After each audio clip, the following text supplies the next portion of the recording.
Okay, we're live. Um,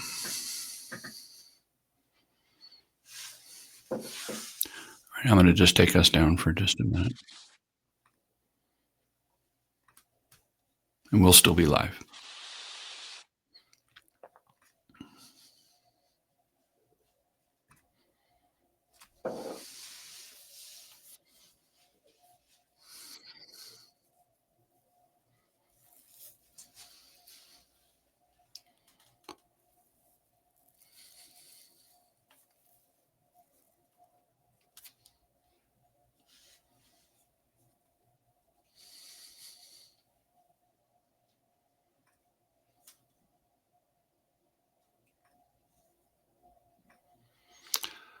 Well, good afternoon, everybody. We had a little bit of technical difficulty right at the beginning. I hope it looks like at least one of you have found us. So thank you for joining us for another episode of Bridges Conversations. We're a production of the Bridges Foundation in St. Louis. We're about 35-year-old organization that offers the spiritual exercises of St. Ignatius Loyola in everyday life. So we like to have these conversations every once in a while with friends and people who know a lot about Ignatian spirituality in one form or another. And today we are joined by Father Jeff Putthoff. Today we're going to be talking specifically about a retreat he's offering next Advent called Breaking Dawn, Ignatian Spirituality Meets Internal Family Systems in an Advent Experience. That will be held here in St. Louis at the Mercy Center. And that retreat invites participants into a journey of prayer and self-discovery, and we're going to be talking more about that today. That retreat will be drawing on both Ignatian contemplation, imaginative prayer, and the engagement of the senses with internal family systems. So it offers a retreat, a unique opportunity to enter in to intimate conversation with God during that time. So we're going to be talking a little bit about that today. Father Jeff Putthoff, welcome. Thanks for joining us today. It's great to be here. Thank you. Let me just tell you briefly about Father Jeff, and then I'm going to have him introduce himself a little more. If you have questions as we go, please go ahead and put them right there in the comment section on Facebook, and I will see them and we'll get to them as we can. Father Jeff has been a Jesuit priest for more than 27 years. He is passionate about healing communities, about empowering young people, about promoting brain health and finding God in all things. He has served as a high school teacher, an associate pastor, an executive director, a high school president, and as an educational consultant during the course of his career. Father Jeff, to begin here, just tell us a little bit about yourself, your family, your upbringing, kind of your prayerful journey toward becoming a Jesuit. How did that all come about? First of all, Steve, thanks for having me on and listening to all that, what you just said about me. I realize how old I am. I'm getting old. I'm So right there with you. So there you there go. we go. But it's been quite a journey. So I was born in Kansas City and grew up there. And a huge impact on my life was the Jesuit high school there, Rockers High School, where we had many Jesuits at that time and many young Jesuits called scholastics. I was deeply moved by my experience of seeing them and having them teach me. And in particular, a couple of those Jesuits who really encouraged my curiosity and my creativity. Uh, it was just a tremendously wonderful time to see that. And they had an energy that was enticing, and I was curious about it, right? And so then I ended up going to Boston College and continued to be having conversations with Jesuits. And out a couple of years into Boston College, ended up entering the Society of Jesus. And since that time, I've done all sorts of things, been all around. I came here to St. Louis and taught at SLU High. I did my theology work up in Boston. I was ordained. I'm celebrating 27 years a priest this year. And I ended up as my first assignment going to a place called Camden, New Jersey, right near Philadelphia. Was an associate pastor there, and then moved into working with young people in the neighborhood. There was a 70% high school dropout rate. So created a nonprofit in technology there to work with folks and try to get them back in school, help them create an opportunity. We had some social enterprises and really, really enjoyed that. About 10 years ago, I left that work, dabbled a little bit in high school administration, and then about 5, 6 years ago, started helping a Jesuit buddy of mine up in Illinois with what's called tax credit scholarships, part of school choice. And that is really where I'm working today. I use data. I'm really good with data and use data in dioceses to help enrollment, both working with tax credit scholarships, but also attracting new students into our schools. I'm proud to say that in the Diocese of Venice, down there, Fort Myers, West Coast of Florida, our diocese has grown almost 40% in the last 5 years. And that's the hard work that we've been doing there to do that. So that's really great. So that's one thing I do. And then the other thing that I do a lot of is retreat work, and really, really love retreat work. I've been doing retreat work since I've been ordained. Um, and the confluence of Ignatian spirituality, uh, well, first, just Ignatian spirituality has been wonderful. But recently, in the last 5 years, started working with something called internal family systems, which uh, really has created a helpful language to what I like to call like the spiritual mechanics or the internal mechanics of our life, and bring that into the Ignatian kind of framework. And that's been super exciting. So, how's that? Yeah, that's great. Um, as I mentioned, this retreat, you're going to be, Advent seems a long way off, but we all know how time flies. So it's nice to have this conversation this summer. I hope people see this and take note. That it's going to be held at the beautiful Mercy Retreat Center here in St. Louis, December 4th through 7th. Um, I think, there may be some people who are tuning in here for the first time who see the words internal family systems and have no idea what you're talking about. So, can you talk a little bit about what that is and how that is or can be integrated with what most of us who are tuned in do know a little bit about it anyway, which is Ignatian spirituality. So, what is that, and how do these things work together? Sure. So Ignatian internal family systems is a form of psychotherapy that has emerged from family systems thinking. So one of the primary leaders of family systems, Dick Schwartz, um, back in the 70s and the 80s when he was doing his work, really began to have some crucial insights around what's happening inside of us. And he really learned about that by listening to his clients. And what he heard a lot of is like, we all might say, oh, I have a part of me that's really sad today, or I had a part that's really angry today. And he began to pick up on this sense of parts. And he basically took this family system model. So, like, you might be aware of like a hero or a scapegoat or a lost child, those kind of roles in a family. And he said that internally, we have parts that are innate to us, God given. They make us up. They're the tapestry of who we are. They're very unique, this combination of parts.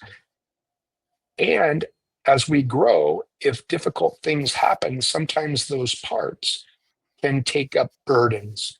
So, specifically beliefs and behaviors. And so parts of us can become burdened. And he began to notice that by actually engaging these parts, literally as people, treating them as though we are made up of individuals internally, he was able to unburden parts. And so internal family systems was born, right? And what you find in parts work, as we kind of work with parts, uh, when difficult things happen, in a life, say somebody has a terrible loss, or as a child, as a 4-year old, something terrible happens, a part can get frozen inside of us. And literally, as I grow, that part remains 4 years old. So as you get into your 20s or your 30s and you get into relationships and you're with your significant other, work situation, or whatever, you'll come into situations where that part will get triggered, and literally you will feel as though you're 4 years old, and you'll act as though you're 4 years old. That part's burdened. Most of the time, what happens is we try to stop that part from acting. We have a sense, Schwartz will talk about having a unimind. We think of the inside of us as sort of homogenous, or it should be. It should be one unified entity. And so we actually develop ways of trying to stop our parts from expressing themselves because they can be problematic, or we feel shame. So we get stuck. So internal family systems really allows us to welcome. So we're internal family systems very famous for saying all parts are welcome. So creating a spaciousness and a curiosity about our internal life. And what makes this form of understanding unique in the psychological field is that it has an innate spiritual component. So it talks about having what IFS calls self energy, as we all have this sort of center where we desire and thrive around connecting in creativity, being compassionate, being confident, being calm. He has what he calls the 8 C's. And this energy, right, is what we're all meant to be when all of our parts are expressive and we're living a full life. When we get burdened, in a sense, that doesn't happen. And so the idea is to be able to really become aware of the space of self energy in yourself and to extend it to your parts. As you do that and you unburden your parts, there's a process for that. In a sense, you begin to soften, you begin to have a lot of space, not only for your internal dynamics, but for your outside dynamics, your relationships. So the really powerful thing is that it allows us, in a sense, to have access, acceptance, spaciousness, and awe of how God has made us, and the ability to unburden, right? Um, so that's enough for right now. Yeah, yeah. So, so who is this retreat for? Do people need to have kind of, do they need to be involved in an internal family systems counseling? Do they need to have some knowledge of it?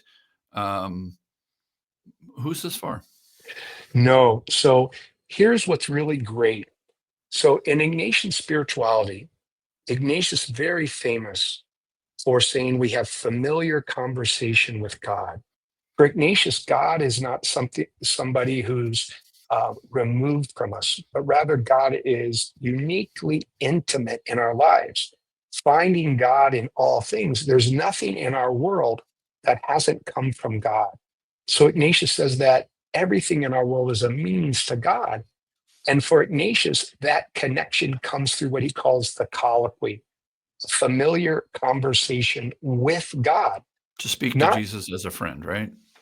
to speak to Jesus, God, Spirit as a friend, Yeah. right? Just as that we're speaking now, or you might have a texting conversation, right?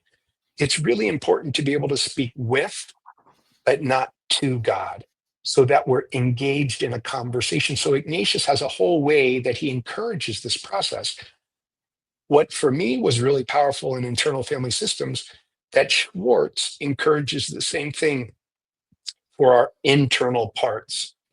that we actually are having conversation, familiar conversation with the part of me that's sad, the part of me that's happy, the part of me that's joyful, the part of me that's longing, whatever that may be, that we go and we're with that part in conversation.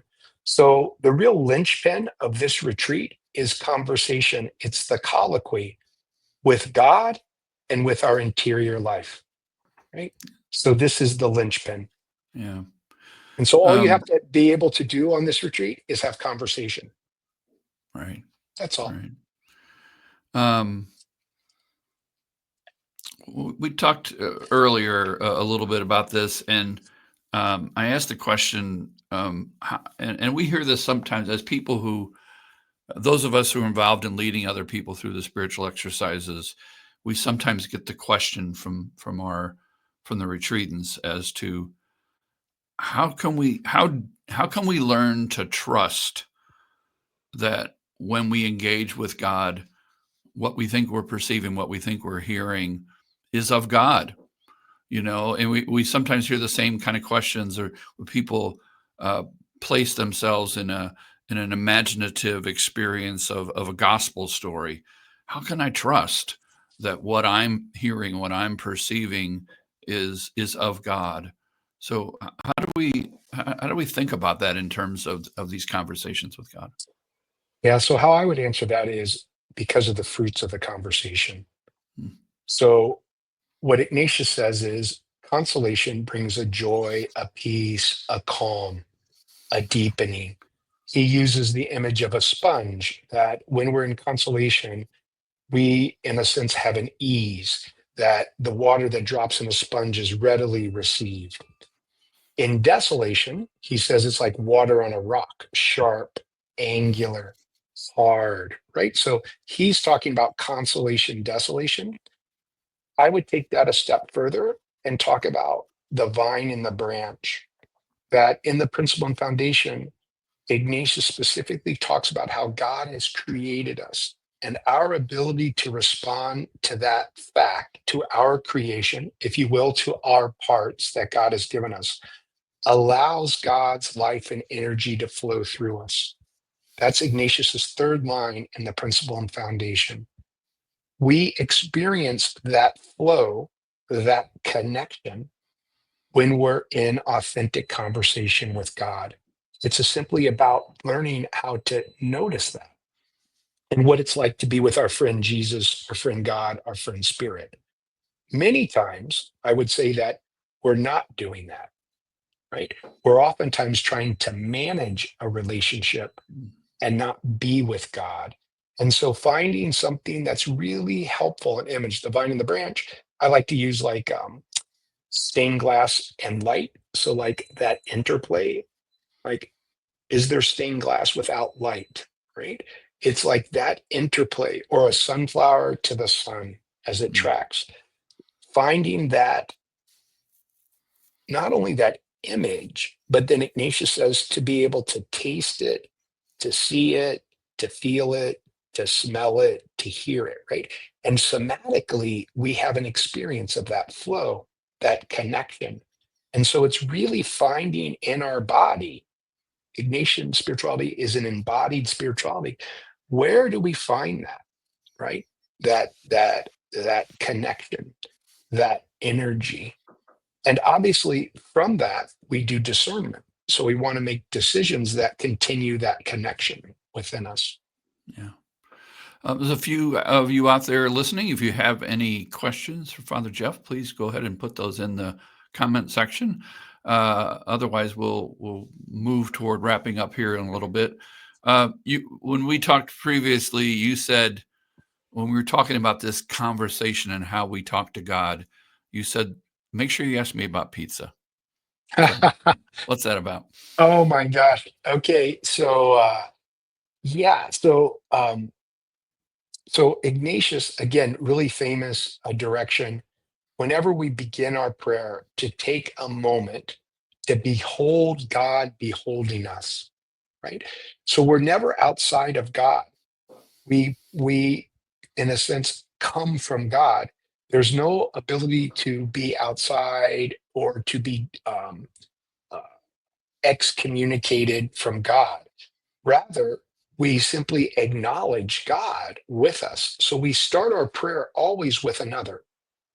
And so Ignatius says, for the lengthening of our Father, I see God, Jesus, Spirit, and I say hello. And I ask, how are you? So I kind of have come up with this kind of pizza image of like if I take a really good friend out and they love cheese pizza, and I'm like, okay, I'm going to take my friend to the best pizza place, in town. So we go out to the pizza place. We go in and we sit down, and my friend excuses themselves. They have to use the restroom. The waiter comes over. And I'm like, hey, I want the deluxe cheese pizza. Uh, my friend loves it. Make sure it's great. Okay, the waiter goes away, and my friend comes and sits down, and I am so excited. I'm like, hey, listen, I just ordered the deluxe cheese pizza. It's going to be fabulous, right? All right. So then what might my friend say to me?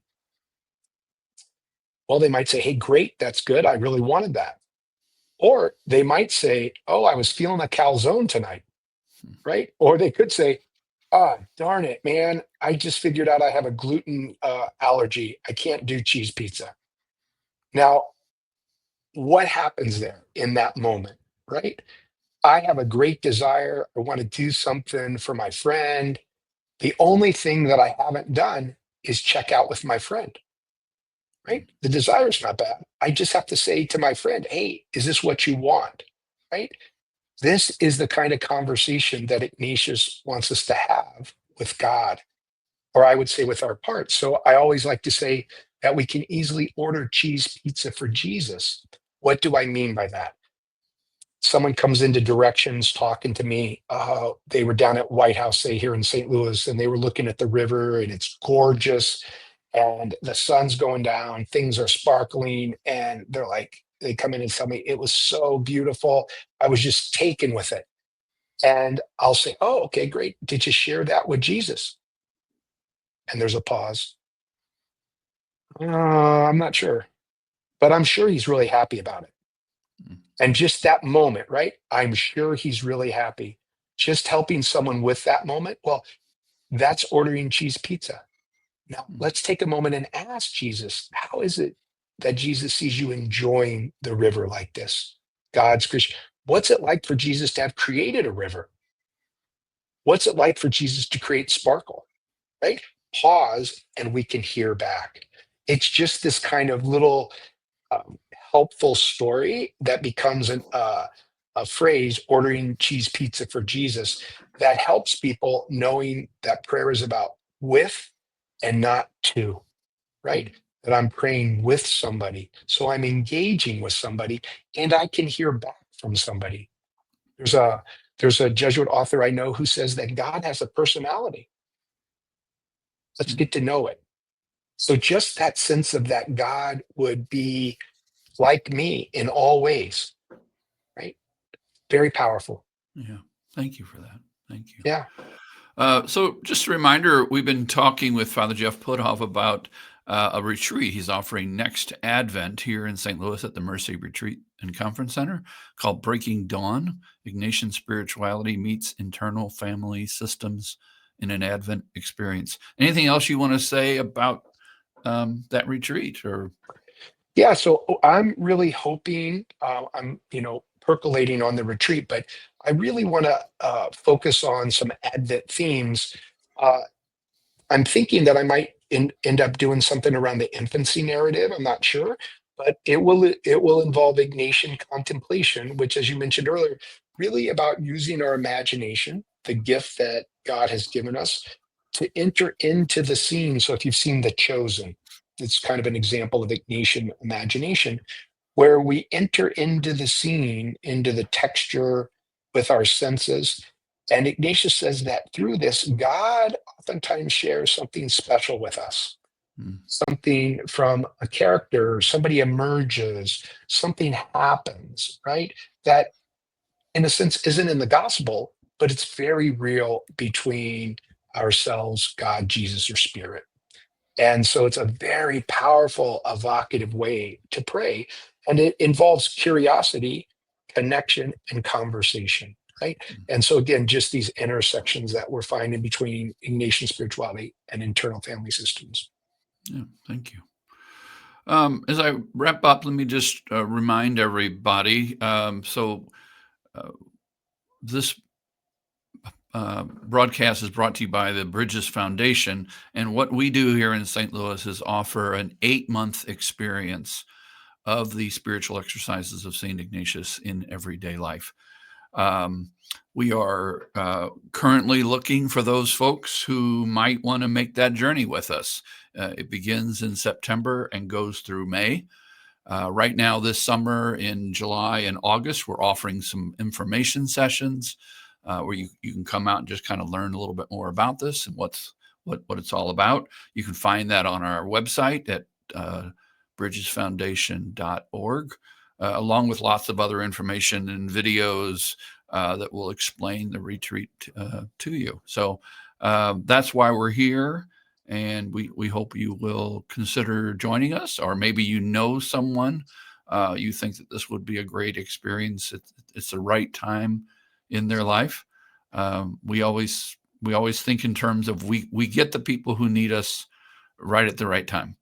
So it's not a large group experience. This is 25 to 30 people during the course of a year, and we do that at 5 area locations as well as an online group.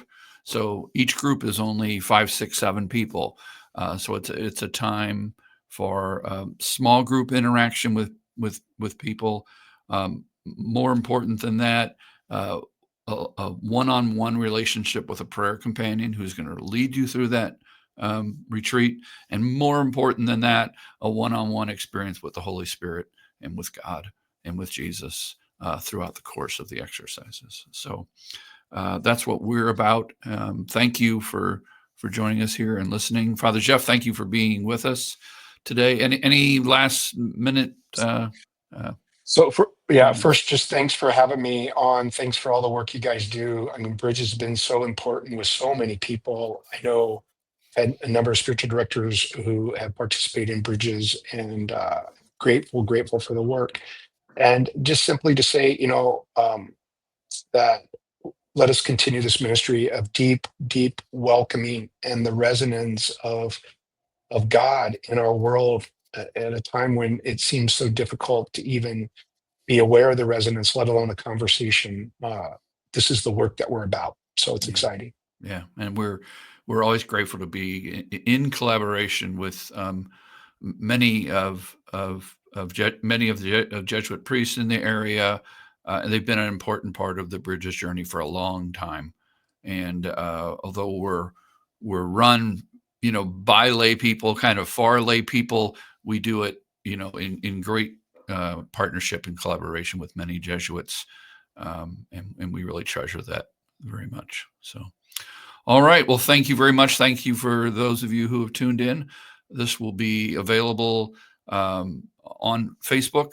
So if you missed part of it, you can go back and listen to it, share it with others. It'll also be on YouTube and on our own website. And within a day or two here, it'll also be available as a podcast. So you can check out our website to find more about how you can access our podcasts. But basically, you can get them wherever you get fine podcasts. So thank you very much. And we're going to call it a day. And Father Jeff, if you just hold on a minute, we'll. Many blessings. Stay cool. Thanks.